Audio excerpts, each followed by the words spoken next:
a few things just about, I've grabbed a few slides here of kind of an introduction to the kind of sound in the marine environment. Sound propagates much more effectively in water than in air. One has to be very cautious. You can't use the same kind of scale and dB for air measurements as water measurements. That's sort of a classic thing that's done, so it's often hard to relate how loud a sound is in water to something we can relate to in air. But some of the same basic properties apply. Basically, sound does decrease with distance from the source. Kind of concerns about injuries, about the impact of sound, grade from concern about injury closest to the sound source and hearing loss, and that's where you'll hear things like temporary threshold shift or permanent threshold shift. But there's also concern at greater distances of masking, behavioral disturbance, and those would be in kind of zones further out from the sound source. Also, in thinking about sound, one has to consider the fact there's a range of frequencies that sounds can be, that can range from low frequency to higher frequency, and then of course you have how loud is the sound, and so you have various kind of things that can fall into these different classes. I always like, John, you know, who, is this your slide originally? So I think this is John. I always like having underwater nuclear explosion at the top.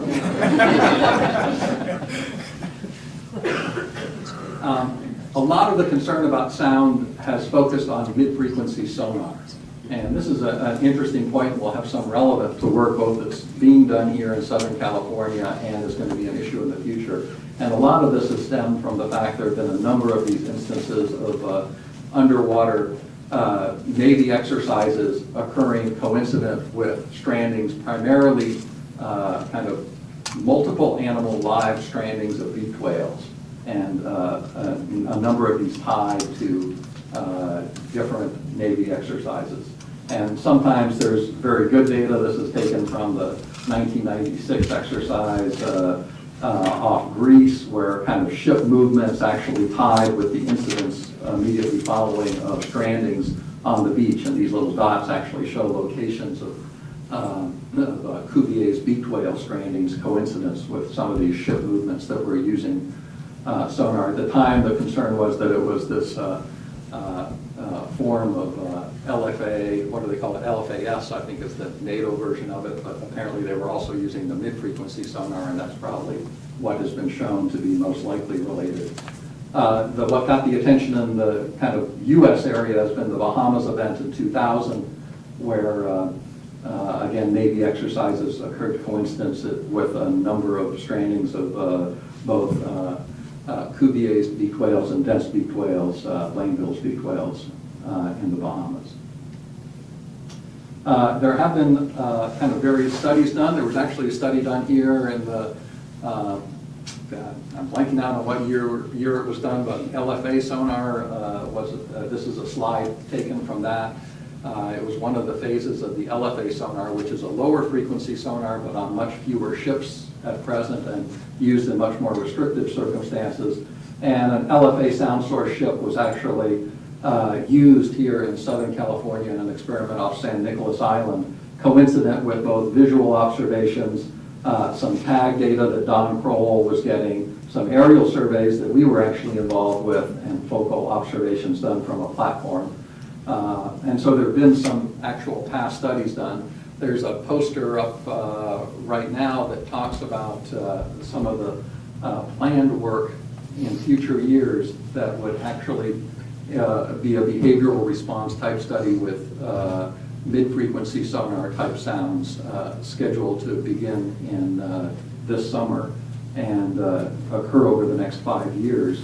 Looking at a variety of species, though again the concern with mid-frequency sonar has focused on these guys, beaked whales.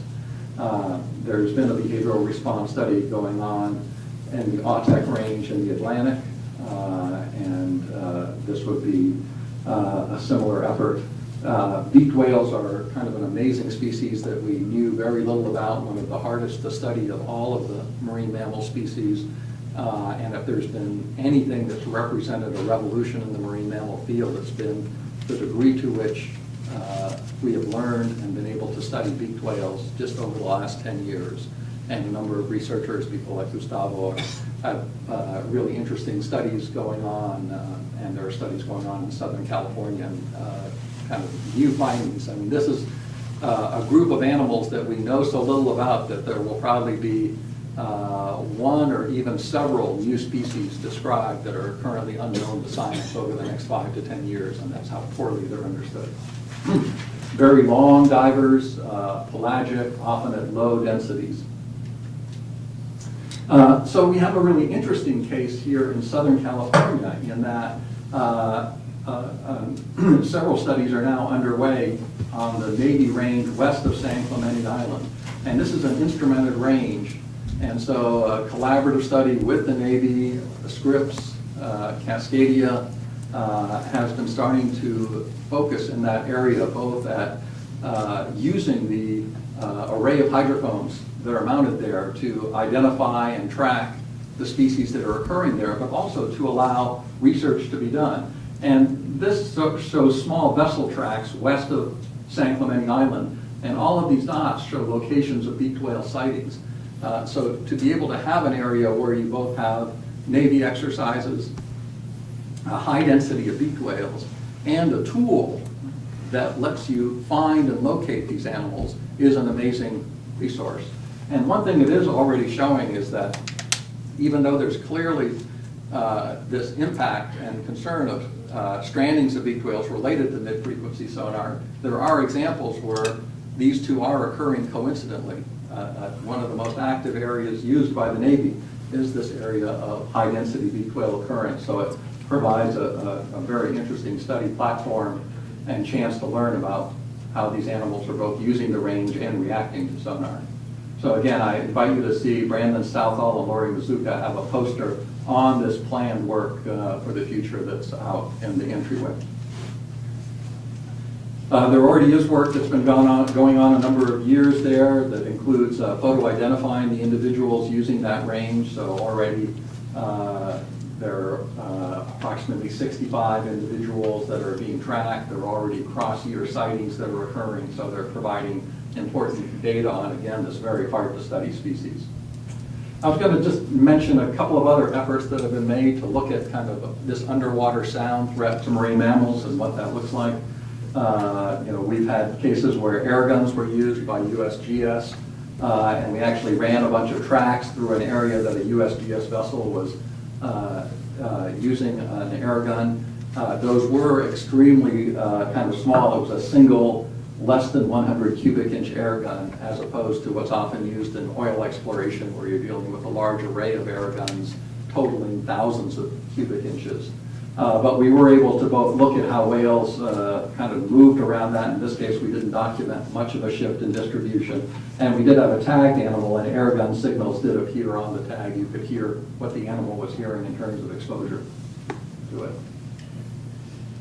One other reference I want to make, because I think it kind of shows sometimes some of the subtlety in how sound might affect animals. The ATOC, which was actually used for oceanographic measurements and was a relatively quiet sound source, as some of these other sound sources that we were talking about go, that was stationed off at Pioneer Seamount off the Bay Area.